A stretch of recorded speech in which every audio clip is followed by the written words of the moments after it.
بسم اللہ الرحمن الرحیم۔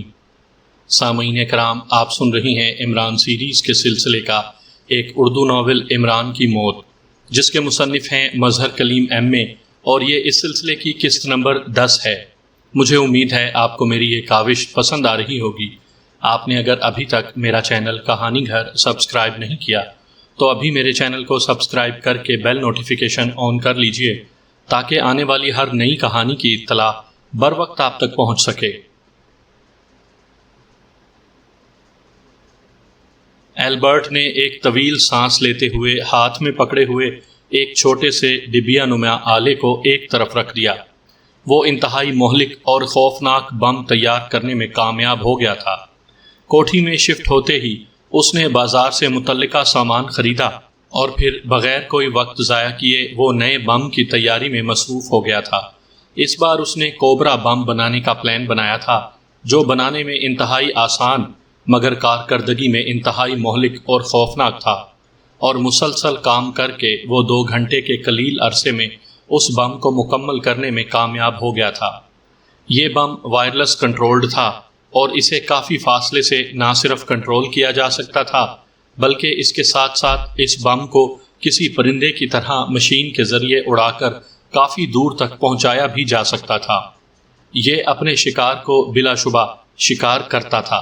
اب البرٹ کے لیے مسئلہ تھا عمران کو تلاش کرنے کا۔ چنانچہ وہ تیزی سے اٹھا اور اس نے اپنے بیگ میں سے وہ آلہ نکالا جس کے ذریعے وہ ماسٹر کلرز کے دوسرے ممبرز کی کارکردگی چیک کیا کرتا تھا۔ اس نے سب سے پہلے جوانا کو چیک کیا اور پھر جوانا اسے ایک ٹیکسی میں سفر کرتا نظر آ گیا۔ البرٹ سمجھ گیا کہ جوانا یقیناً عمران کو تلاش کر رہا ہوگا، اسی لیے ٹیکسی میں گھومتا پھر رہا ہے۔ اس نے اسے چھوڑ کر راشیل کو چیک کیا اور دوسرے لمحے وہ چونک پڑا، کیونکہ اس نے راشیل کو بے ہوشی کے عالم میں ایک کمرے میں پڑا ہوا دیکھا۔ راشیل کے ساتھ ہی مادام برتھا بھی اس کمرے میں بے ہوش پڑی ہوئی تھی، اور ان کے قریب 2 آدمی موجود تھے۔ ان میں سے ایک تو اجنبی تھا، جبکہ دوسرا یقیناً عمران تھا۔ مگر اب مسئلہ یہ تھا کہ صرف کمرے کو دیکھ کر وہ یہ معلوم نہیں کر سکتا تھا کہ یہ کمرہ کون سی بلڈنگ میں اور کہاں واقع ہے، اور جب تک یہ معلوم نہ ہو جاتا وہ بے بس تھا۔ اچانک اسے خیال آیا اور وہ تیزی سے اٹھا اور اپنے بیگ کی طرف بڑھتا چلا گیا۔ اسے عمارت کی تلاش کے لیے ایک آئیڈیا سمجھ میں آ گیا تھا۔ اس نے بیگ میں سے دارالحکومت کا چھپا ہوا نقشہ نکالا، جو اس نے یہاں آتے ہی خرید لیا تھا، اور پھر اس نے بیگ میں سے ایک اور چھوٹا سا آلہ نکالا جس پر میٹر سا بنا ہوا تھا۔ اس آلے کا کنیکشن اس نے اس آلے سے ملا دیا جس کے ذریعے وہ راشیل کو چیک کر رہا تھا، اور پھر اس نے نئے آلے کا بٹن دبا دیا۔ دوسرے لمحے میٹر پر موجود سوئی تیزی سے حرکت میں آئی اور ایک ہندسے پر آ کر رک گئی۔ اس بڑے ہندسے کے نیچے 2-3 ہندسے سرخ رنگ میں درج تھے۔ البرٹ نے وہ سب ہندسے کاغذ پر نوٹ کر لیے، اور پھر اس نے پینسل اور فٹ رول سنبھال لیا اور دارالحکومت کے نقشے پر تیزی سے آڑی ترچھی لکیریں کھینچنے لگا۔ تقریباً 5 منٹ بعد اس نے ایک جگہ پر پینسل سے گول دائرہ ڈالا۔ یہی اس کی مطلوبہ جگہ تھی جہاں اس وقت راشیل موجود تھا۔ اس نے غور سے نقشے کو دیکھا تو اسے معلوم ہو گیا کہ اس کی مطلوبہ جگہ ٹیمپل روڈ پر واقع ایک رہائشی عمارت ہے۔ البرٹ نے مسکراتے ہوئے نقشے کو تہہ کر کے جیب میں ڈالا، اور پھر کوبرا بم اور اس کے کنٹرول کرنے والا آلہ بھی اس نے اٹھا کر جیب میں ڈالا اور اٹھ کر کمرے سے باہر نکل آیا۔ اب وہ اپنے شکار کو ختم کرنے کے لیے پوری طرح تیار تھا، اور اسے مکمل یقین تھا کہ اس بار شکار اس کی زد سے نہیں بچ سکتا۔ پورچ میں کرائے پر حاصل کردہ کار موجود تھی۔ اس نے اسٹیئرنگ سنبھالا اور تھوڑی دیر بعد کار کوٹھی سے باہر مین روڈ پر پہنچ گئی تھی۔ نقشے میں اس نے ٹیمپل روڈ کا راستہ اچھی طرح ذہن نشین کر لیا تھا، اس لیے وہ مختلف سڑکوں پر کار دوڑاتا ہوا جلد ہی ٹیمپل روڈ پر پہنچ گیا۔ ٹیمپل روڈ پر پہنچ کر اس نے کار ایک طرف روکی اور پھر جیب سے نقشہ نکال کر اسے چیک کرنے لگا۔ چند لمحوں بعد اس کی نظریں خاکی رنگ کی ایک بڑی سی عمارت پر جم گئیں۔ اس کے مطابق یہی وہ عمارت تھی جہاں عمران، راشیل اور مادام برتھا موجود تھیں۔ اس نے ادھر ادھر دیکھا اور پھر اس خاکی رنگ کی عمارت کے بالکل سامنے اسے ایک 10 منزلہ ہوٹل کی عمارت نظر آ گئی۔ اس نے کار سٹارٹ کی اور اسے ہوٹل کے مین گیٹ میں سے موڑ کر کار روک کر وہ نیچے اتر آیا۔ مجھے 8ویں منزل پر ایک کمرہ چاہیے۔ البرٹ نے کاؤنٹر پر پہنچ کر کاؤنٹر کلرک سے مخاطب ہو کر کہا۔ مل جائے گا، کاؤنٹر کلرک نے مسکراتے ہوئے کہا، مگر کمرہ ایسا چاہیے جس کا رخ سڑک کی طرف ہو، کیونکہ میں ایسے کمرے میں رہنا پسند کرتا ہوں۔ البرٹ نے جیب سے نوٹوں کا بنڈل نکالتے ہوئے کہا، ایسا ایک کمرہ خالی ہے جناب، کاؤنٹر کلرک نے کہا، اور پھر اس نے کی بورڈ میں ٹنگی ہوئی چابیوں میں سے ایک چابی نکال کر البرٹ کے سامنے رکھ دی۔ البرٹ نے رجسٹر میں اپنا فرضی نام اور پتہ لکھ کر دستخط کر دیے۔ کتنے دن ٹھہریں گے جناب؟ کاؤنٹر کلرک نے پوچھا۔ میرے ایک کاروباری دوست نے مجھے ملنا ہے، اگر یہ ملاقات آج ہی ہو گئی تو ایک دن کے لیے، ورنہ ہو سکتا ہے ایک ہفتہ بھی لگ جائے۔ البرٹ نے مسکراتے ہوئے جواب دیا۔ اوکے، پھر آپ 2 روز کا ایڈوانس جمع کروا دیں، 4000 روپے، کاؤنٹر کلرک نے کہا۔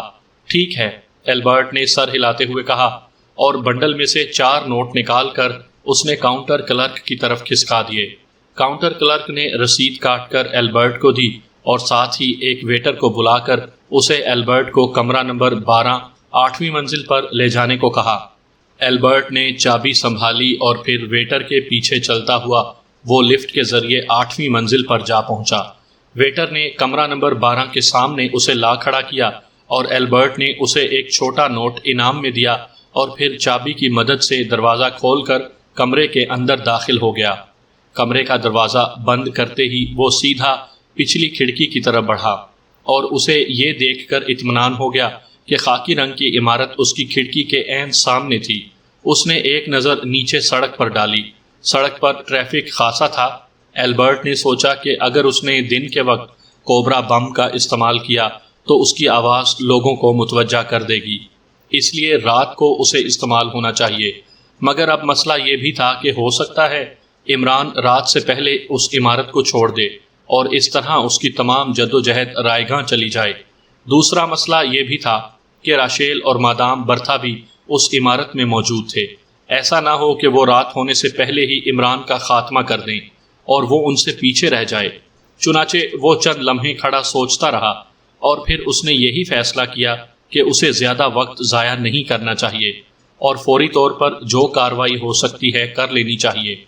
یہی سوچ کر اس نے جیب سے کوبرا بم نکالا اور اس کے ساتھ ہی اسے کنٹرول کرنے والا آلہ بھی نکالا۔ اس نے یہ کام 2 مرحلوں میں سر انجام دینے کا فیصلہ کر لیا تھا۔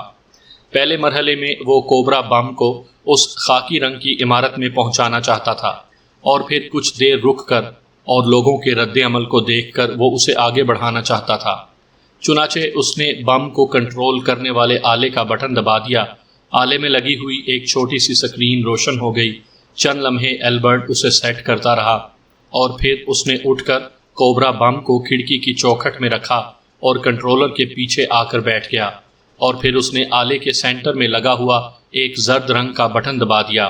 دوسرے لمحے کوبرا بم میں گونج سی پیدا ہوئی اور بم اپنی جگہ سے اچھل کر باہر فضا میں اڑتا چلا گیا۔ البرٹ تیزی سے کنٹرولر میں لگی ہوئی ناب کو گھماتا چلا گیا اور بم اڑتا ہوا سڑک کراس کر کے خاکی رنگ کی عمارت کے صحن کے اوپر پہنچ گیا۔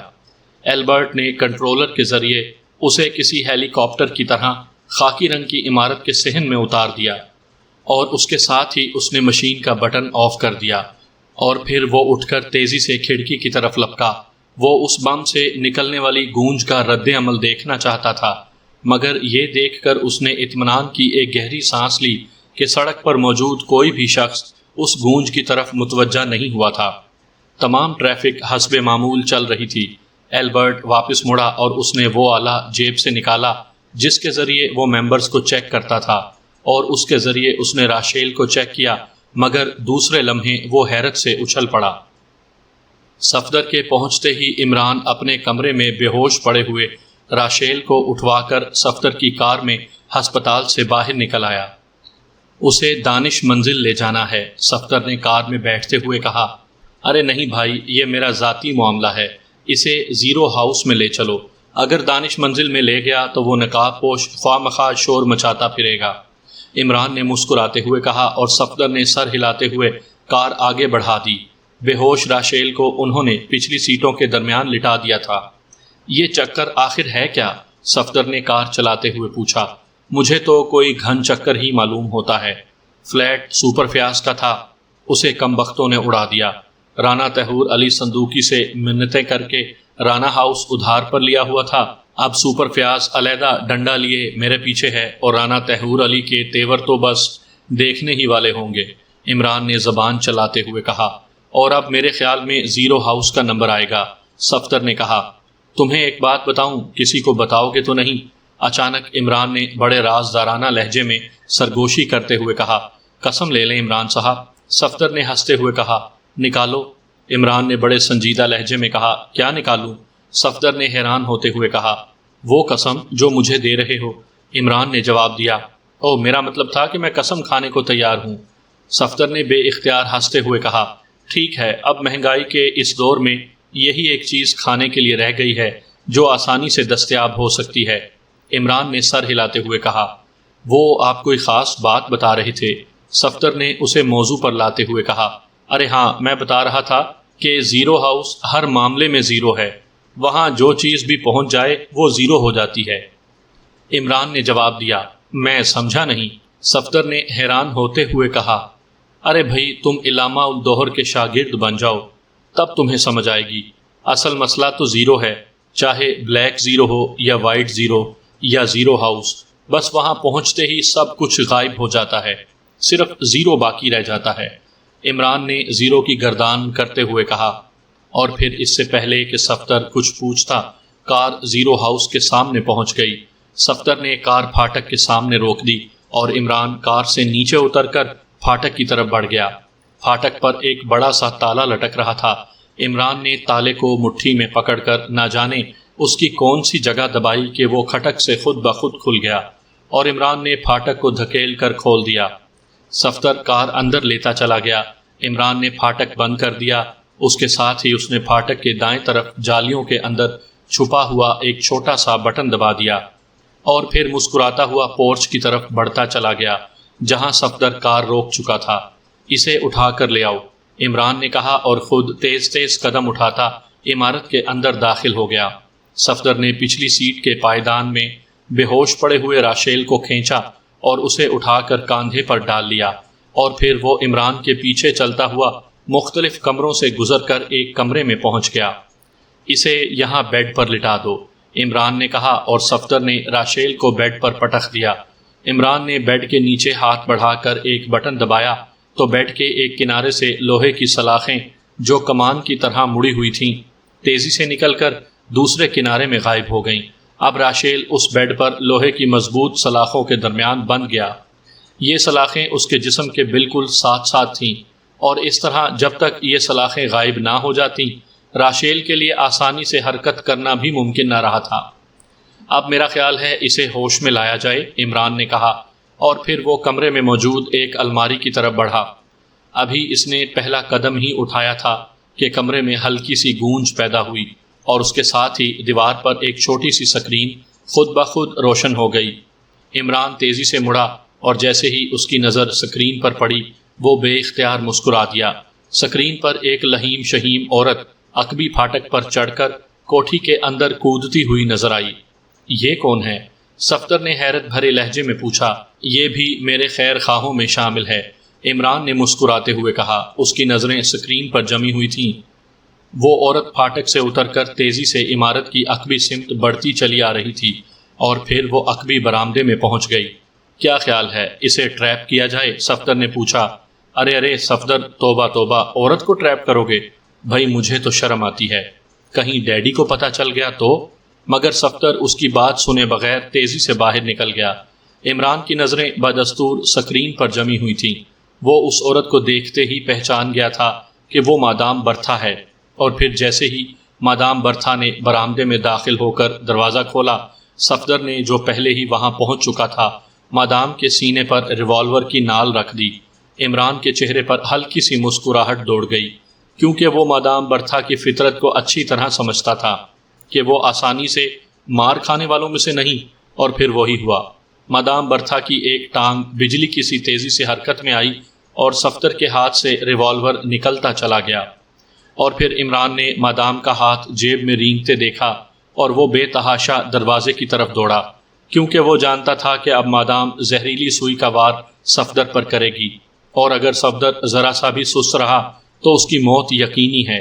2-3 کمروں میں سے نکل کر جب وہ اس کمرے کے دروازے پر پہنچا جس کے باہر برآمدے میں صفدر اور مادام برتھا کے درمیان دھینگا مشتی ہو رہی تھی، جب عمران پہنچا تو اسی لمحے صفدر نے مادام کے دونوں ہاتھ پکڑ کر پوری قوت سے اس کی ناک پر ٹکر ماری اور مادام کے حلق سے بھیانک چیخ نکلی۔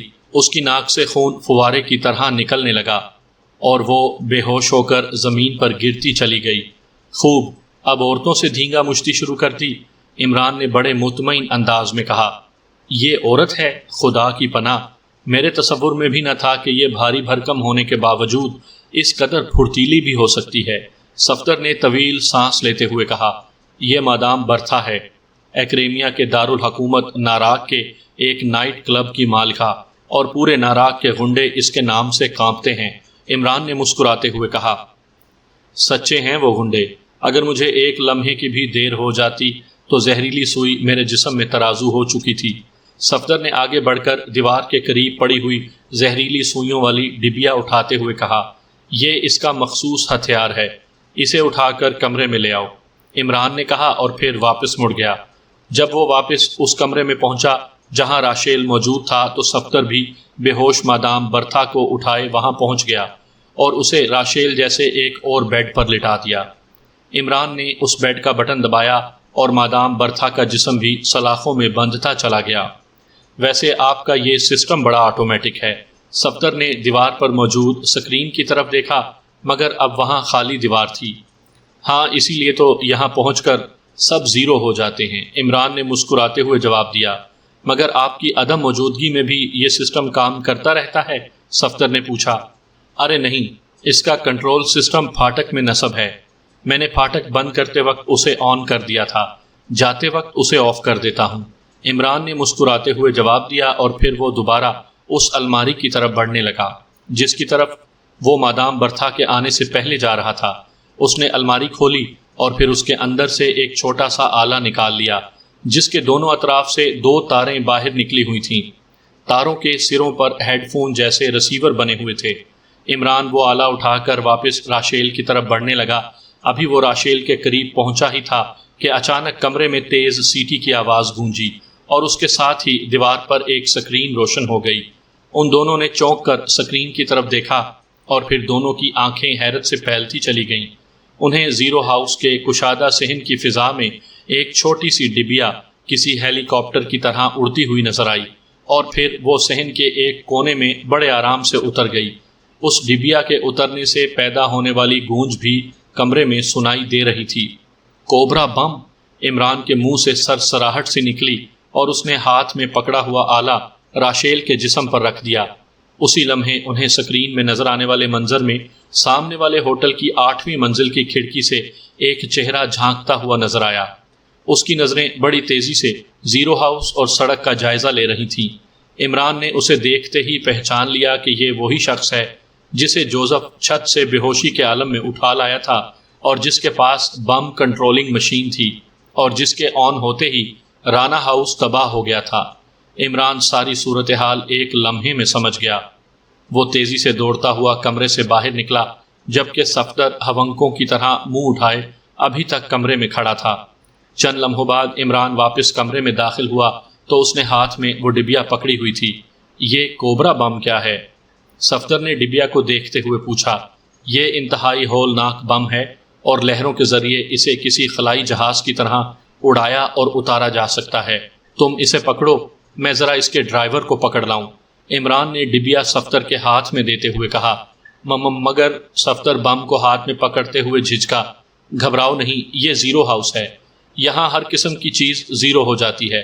یہ بم اس عمارت میں داخل ہو جانے کے بعد ناکارہ ہو چکا ہے، عمران نے اسے تسلی دیتے ہوئے کہا اور پھر تیزی سے دروازہ کھول کر باہر نکلتا چلا گیا جبکہ صفدر راشیل اور مادام برتھا کے درمیان کھڑا عجیب نظروں سے اس خوفناک بم کو دیکھتا رہا۔ چند لمحوں تک اسے بغور دیکھنے کے بعد اس نے بم کو مادام برتھا کے موٹے پیٹ پر رکھا اور خود راشیل کی طرف بڑھ گیا۔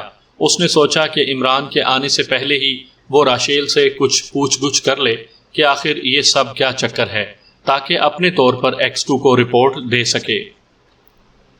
ٹیمپل روڈ پر پہنچتے ہی ڈرائیور نے پچھلی سیٹ پر بیٹھے ہوئے جوانا سے مخاطب ہو کر کہا، جناب ٹیمپل روڈ آ گیا ہے، آپ نے کہاں اترنا ہے؟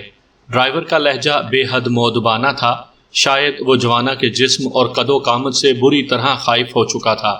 سامنے چوک پر اتار دو، جوانا نے گہری نظروں سے ارد گرد کی عمارتوں کا جائزہ لیتے ہوئے کہا، اور ٹیکسی ڈرائیور نے سر ہلا دیا۔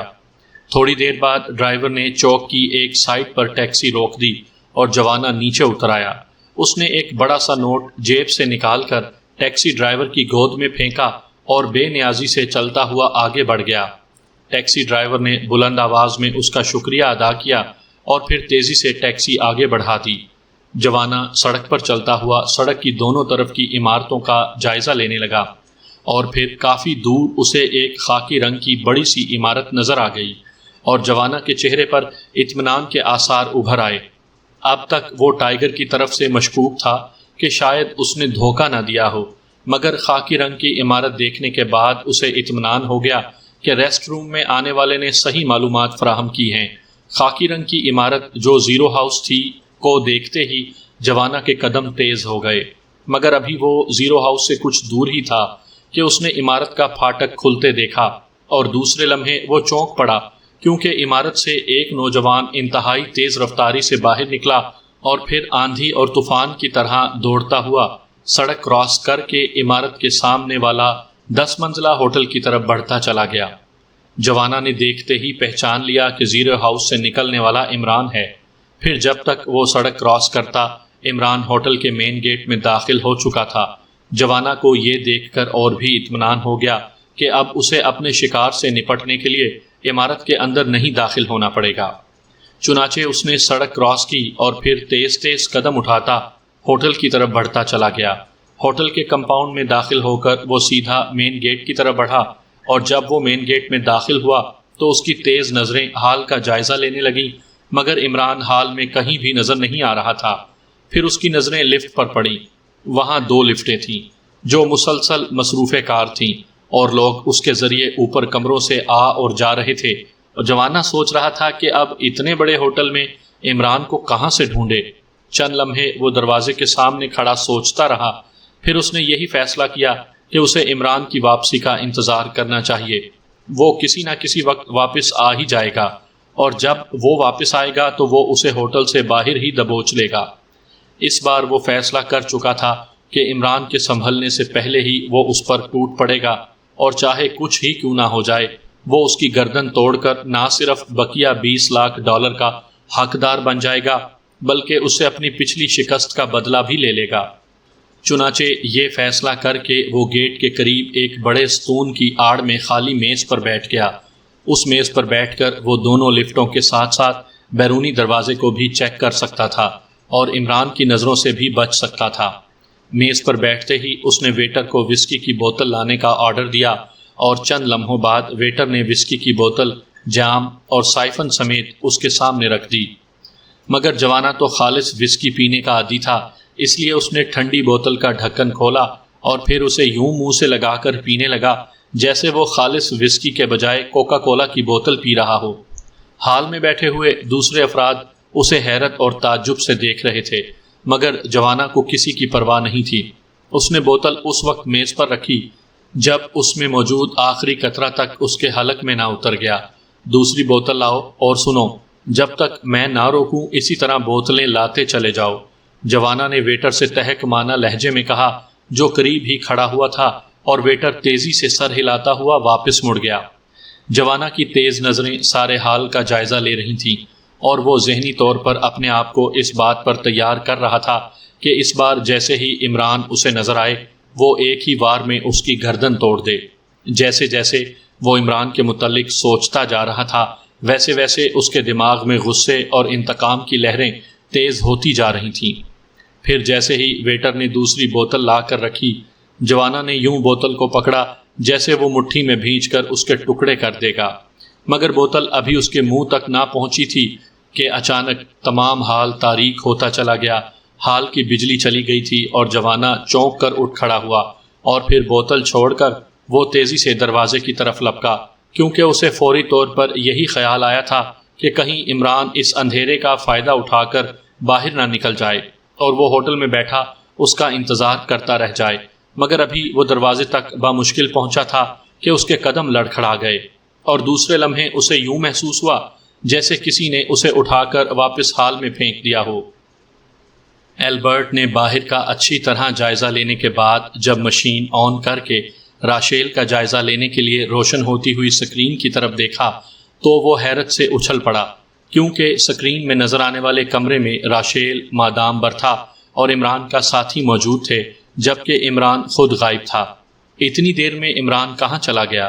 البرٹ نے بڑبڑاتے ہوئے کہا، مگر چند ہی لمحوں بعد اس کے چہرے پر اطمینان کے آثار ابھر آئے، کیونکہ اس نے عمران کو کمرے میں داخل ہوتے دیکھ لیا تھا، مگر ایک بار پھر اس کے چہرے پر حیرت کے آثار چھاتے چلے گئے، کیونکہ اس نے زیرو ہاؤس میں اتارے ہوئے کوبرا بم کو عمران کے ہاتھ میں موجود پایا۔ او، کہیں یہ اس بم کو ناکارہ نہ کر دے، البرٹ نے سوچا، اور پھر اس نے جھپٹ کر کوبرا بم کو کنٹرول اور برسٹ کرنے والی مشین اپنی طرف کھسکا لی۔ اس نے تیزی سے اس کے مختلف بٹن دبائے، اور پھر اس نے ایک طویل سانس لیتے ہوئے مشین کے درمیان میں موجود سرخ رنگ کا بڑا سا بٹن دبا دیا۔ یہ بٹن کوبرا بم کو برسٹ کرنے کا تھا، اور البرٹ کو اچھی طرح معلوم تھا کہ اس بٹن کے دباتے ہی کوبرا بم پھٹ جائے گا اور عمران سمیت پوری بلڈنگ فضا میں ذروں کی صورت میں بکھر جائے گی۔ مگر جب بٹن دب جانے کے باوجود اسے سکرین پر وہ کمرہ نظر آتا رہا جس میں وہ بم موجود تھا، تو وہ حیرت سے آنکھیں پھاڑ پھاڑ کر کنٹرول مشین کو دیکھنے لگا، مگر مشین بالکل ٹھیک کام کر رہی تھی۔ ایک لمحے کے لیے اسے خیال آیا کہ کہیں بم میں کوئی نقص نہ رہ گیا ہو، مگر مشین پر موجود ڈائل کی سوئی بتا رہی تھی کہ بم کی ساخت بالکل ٹھیک ہے، مگر اس کی اندر کی مشین جام ہو چکی ہے۔ اس کا دماغ ایک لمحے کے لیے چکرا گیا۔ صورتحال اس کی سمجھ سے باہر تھی۔ بم بھی ٹھیک تھا، کنٹرولنگ مشین بھی ٹھیک کام کر رہی تھی، مگر بم پھٹا نہیں۔ اسی لمحے اس نے عمران کو بم اپنے ساتھی کے ہاتھ میں پکڑا کر تیزی سے دروازے سے باہر نکلتے دیکھا۔ اس نے ایک بار پھر مشین کو چیک کیا۔ بم کو برسٹ کرنے والا بٹن ابھی تک آن تھا، مگر بم صحیح سالم موجود تھا۔ البرٹ کی سمجھ میں کچھ نہ آ رہا تھا۔ اس کا یہ سب سے خطرناک حربہ بھی ناکام ہوتا نظر آ رہا تھا۔ اس نے ایک لمحے کے لیے کچھ سوچا اور پھر تیزی سے کوٹ کی جیب میں ہاتھ ڈال کر ایک ٹیسٹر نکالا اور کنٹرولنگ مشین کو پشت کی طرف سے چیک کرنے لگا۔ اسے خیال آیا تھا کہ شاید مشین کے اندر کوئی پرزہ ڈھیلا نہ پڑ گیا ہو، مگر ایک ایک پرزے کو چیک کرنے کے باوجود کوئی بات اس کی سمجھ میں نہ آئی۔ مشین بالکل ٹھیک تھی اور مسلسل کام کر رہی تھی۔ ابھی وہ مشین چیک کر کے سیدھا ہی ہوا تھا کہ اس کے کمرے میں زور سے دستک ہوئی اور وہ چونک پڑا۔ کون ہے؟ اس نے دروازے کے قریب پہنچ کر سخت لہجے میں پوچھا۔ ویٹر سر، دروازے کے دوسری طرف سے ایک مؤدبانہ آواز سنائی دی۔ کیا بات ہے؟ البرٹ نے جھنجھلائے ہوئے لہجے میں کہا۔ ایک صاحب، جوانا آپ سے ملنے آئے ہیں۔ اور دوسرے لمحے جوانا کی بھاری آواز سنائی دی۔ دروازہ کھولو، ایمرجنسی۔ اور البرٹ نے تیزی سے چٹخنی گرا دی۔ جوانا کا یہاں پہنچ جانا بھی اس کی سمجھ میں نہیں آ رہا تھا، مگر ظاہر ہے جوانا اپنا آدمی تھا، اس لیے اس نے دروازہ کھول دیا۔ مگر دوسرے لمحے اسے ایک زوردار دھکا لگا اور وہ پشت کے بل اچھل کر زمین پر آ گرا، اور پھر اس کی آنکھیں حیرت سے پھٹتی چلی گئیں، کیونکہ دروازے سے داخل ہونے والا عمران تھا، وہی عمران جسے قتل کرنے کے لیے اس نے کوبرا بم عمارت میں پہنچایا تھا۔ عمران نے اندر داخل ہوتے ہی اطمینان سے دروازہ بند کیا۔ البرٹ بھی اچھل کر کھڑا ہو گیا۔ مجھے مارنے کے لیے اتنی درد سری کی کیا ضرورت تھی؟ خواہ مخواہ کوبرا بم اڑاتے پھر رہے ہو، عمران نے بڑے مطمئن لہجے میں کہا۔ البرٹ چند لمحے زہریلی نظروں سے عمران کو دیکھتا رہا۔ دوسرے لمحے اس کا ہاتھ بجلی کسی تیزی سے جیب میں رینگا۔ وہ شاید ریوالور نکالنا چاہتا تھا، مگر عمران بھلا اسے اتنا موقع کہاں دیتا۔ اس نے پلک جھپکنے میں چھلانگ لگائی اور البرٹ کو رگیدتا ہوا دیوار سے جا ٹکرایا۔ البرٹ نے تیزی سے گھٹنے موڑے اور عمران کو پوری قوت سے پیچھے دھکیل دیا، مگر وہ چونکہ لڑائی بھڑائی کے میدان کا آدمی نہیں تھا، اس لیے وہ عمران جیسے آدمی کو کور نہ کر سکا، اور عمران نے پوری قوت سے اچھل کر اس کے سینے پر ٹکر ماری اور البرٹ کے حلق سے بے اختیار چیخ نکل گئی اور وہ مچھلی کی طرح فرش پر ہی تڑپنے لگا۔ عمران اب اٹھ کر کھڑا ہو گیا تھا اور اس کی تیز نظریں البرٹ پر جمی ہوئی تھیں۔ البرٹ نے چند ہی لمحوں میں اپنے آپ کو سنبھال لیا اور پھر اس کی ٹانگ حرکت میں آئی اور اس نے اپنی طرف سے عمران کی دونوں ٹانگوں کے درمیان لات مارنے کی کوشش کی، مگر عمران تیزی سے اچھل کر ایک طرف ہٹ گیا اور پھر اس نے جھک کر دونوں ہاتھوں سے البرٹ کے جسم کو پکڑا اور مچھلی کی طرح تڑپتا ہوا البرٹ اس کے ہاتھوں میں جکڑا فضا میں بلند ہوتا چلا گیا۔ عین اسی لمحے کمرے میں اندھیرا چھا گیا، ہوٹل کی بجلی چلی گئی تھی اور اس کے ساتھ ہی ایک خوفناک دھماکہ ہوا اور عمران ایک زوردار جھٹکے سے لڑکھڑا گیا۔ اسے یوں محسوس ہوا جیسے خوفناک زلزلے کی زد میں آ گیا ہو۔ زوردار جھٹکا لگنے سے البرٹ اس کے ہاتھوں سے نکلتا چلا گیا۔ چونکہ وہ کھڑکی کے قریب موجود تھا، اس لیے جھٹکا لگنے سے البرٹ سیدھا اس کھڑکی میں جا گرا اور پلک جھپکنے میں نظروں سے غائب ہو گیا اور اس کی تیز اور بھیانک چیخ اندھیرے میں ڈوبتی چلی گئی۔ البرٹ کھڑکی سے باہر جا گرا تھا اور ظاہر ہے 8ویں منزل سے گرنے کے بعد کسی کے بچنے کا کوئی سوال ہی پیدا نہیں ہوتا تھا، مگر عمران حیرت سے بت بنا کھڑا کھڑکی سے باہر زیرو ہاؤس کو دیکھ رہا تھا، جس کے پرزے فضا میں اڑ رہے تھے اور دھوئیں اور گرد کے بادلوں کے درمیان خوفناک آگ کے شعلے جہنم کی آگ کی طرف لپکتے صاف نظر آ رہے تھے۔ عمران کے دماغ میں آندھیاں سی چل رہی تھیں۔ وہ سمجھ گیا تھا کہ کوبرا بم پھٹ گیا ہے، اور اس کی وجہ بھی اس کی سمجھ میں آ گئی تھی کہ اچانک بجلی فیل ہو جانے کی وجہ سے زیرو ہاؤس کا الیکٹرانک نظام معطل ہو گیا تھا اور بم جو اس خودکار نظام کی وجہ سے ناکارہ ہو چکا تھا، نظام کے معطل ہوتے ہی پھٹ پڑا۔ اور پھر اس کے ذہن میں صفدر کی تصویر ابھر آئی، جس کے ہاتھ میں وہ کوبرا بم پکڑا آیا تھا۔ ظاہر ہے جب پوری بلڈنگ کے پرخچے اڑ گئے تھے تو صفدر۔ اور پھر عمران تیزی سے مڑا اور آندھی اور طوفان کی طرح دوڑتا ہوا کمرے سے باہر نکلتا چلا گیا۔ اسی لمحے بجلی دوبارہ آ گئی، مگر عمران جانتا تھا کہ صفدر دوبارہ واپس نہیں آ سکتا۔